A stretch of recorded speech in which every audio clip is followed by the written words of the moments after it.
Hello there, and welcome to another English lesson.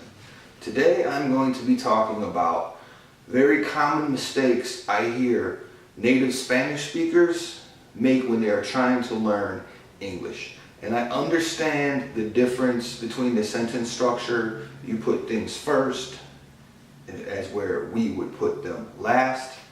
But there's very common mistakes I hear, mostly in Mexico. And you know I love you guys, but you guys make some mistakes that just kind of make me laugh. So the first one I hear a lot of is you say in here.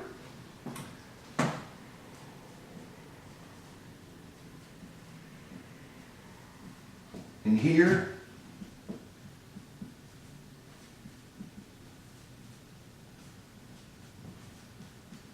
It's very hot.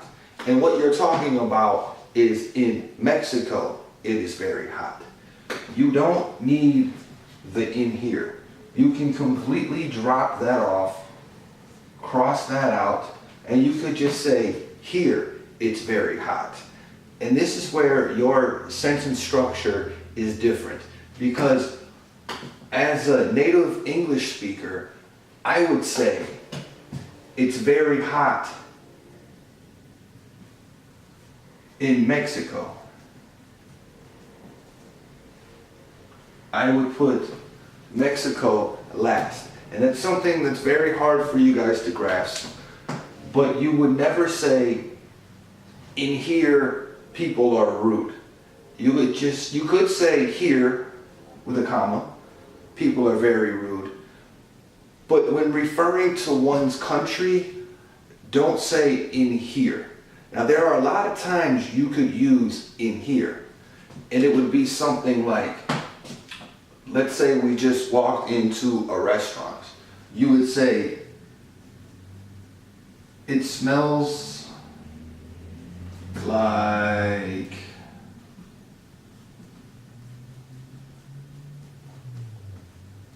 chili habanero.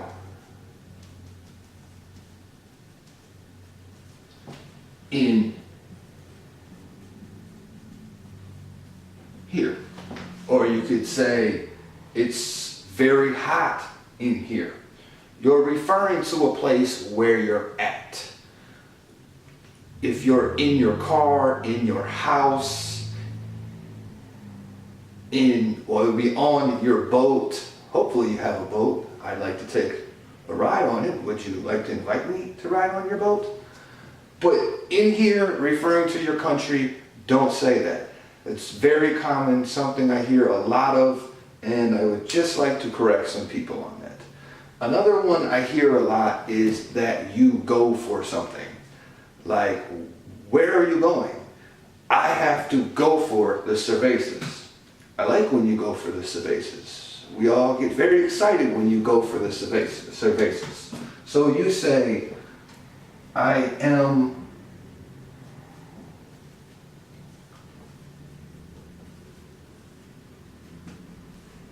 going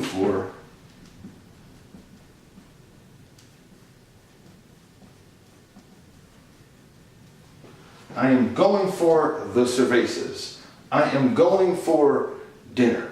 You don't need the word for. Instead of the word for, you would be going to get. Going to get. Or going to pick up.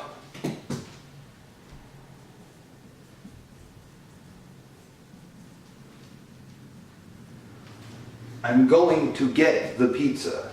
You don't go for the pizza, you go to get the pizza. Or to pick up the pizza. That would be, para llevar, to take out, or something like that. If you were going to pick up your mom from the hospital, it's not I'm going for my mom at the hospital. I am going to get my mom at the hospital. Another one I hear a lot of is people say, sorry,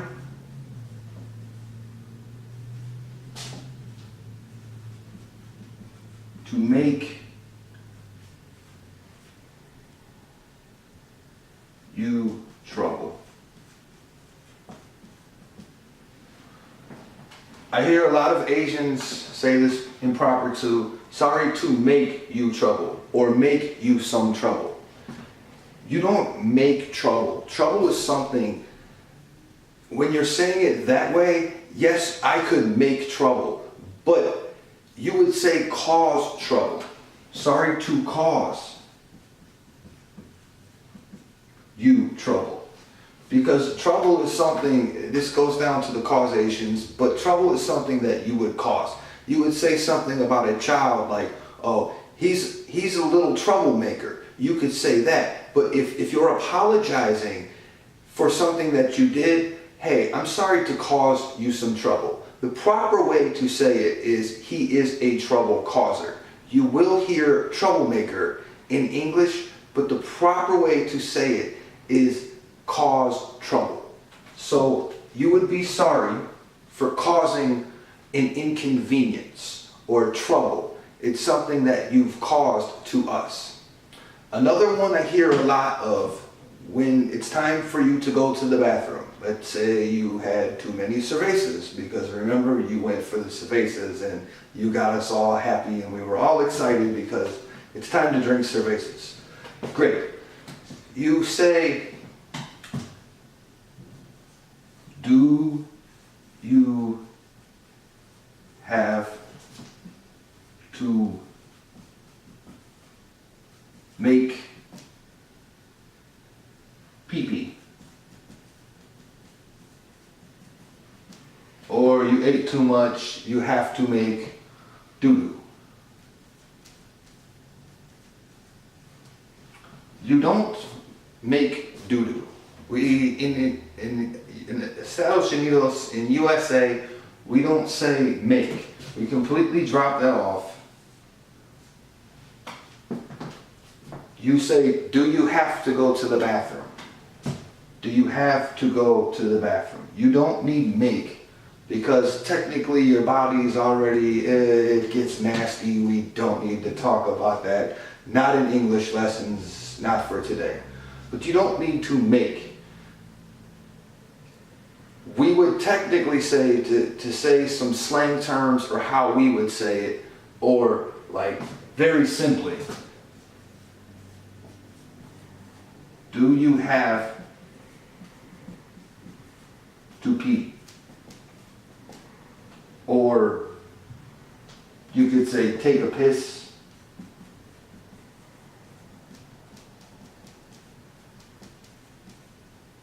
Piss, P-I-S-S. Now that's slang, that's very informal. Don't say that to your grandmother. Don't say that if you have a boyfriend or you're meeting his family. You don't say, I have to go take a piss. You just would say, I have to use the bathroom, or I have to pee, which is kind of still a little bit informal. But don't say, I have to go make a piss. You would take a piss, not make a piss. Another one I hear that basically it doesn't follow the rules, but it is, did you get fun? Did you get fun? This is difficult because you could say, did you get tired? Did you get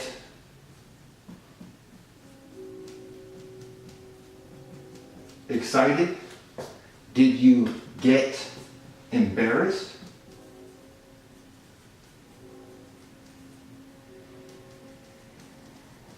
Did you get embarrassed? But for the word fun, it is to have fun. So you would say, did you have fun? And my response would be, yes, I had fun. English has a lot of rules that aren't rules. It goes against the rules. And that's why it's very difficult to understand.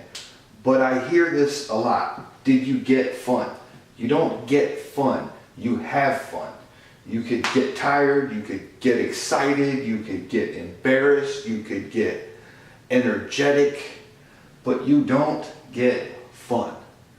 That's something you just don't get. Don't ask me why. I don't have an explanation for that. But this is all the time we have for today. And thank you for coming out to another English lesson. Make sure you subscribe to my channel. Click, click. And I'll see you guys again. Have a good one.